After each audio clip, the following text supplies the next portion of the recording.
فاسألوا أهل الذكر إن كنتم لا تعلمون.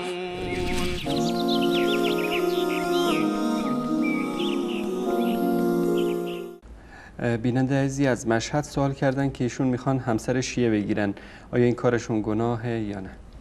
این کسی که همسر شیعه رو میگیره و اعتقاداتشون با هم دیگر یعنی متفاوت هست، قطعا زندگیش در آینده دچار مشکلاتی میشه که چه بسا آرزو بکنه که شاید کاش من چنین کاری رو انجام نمیدن.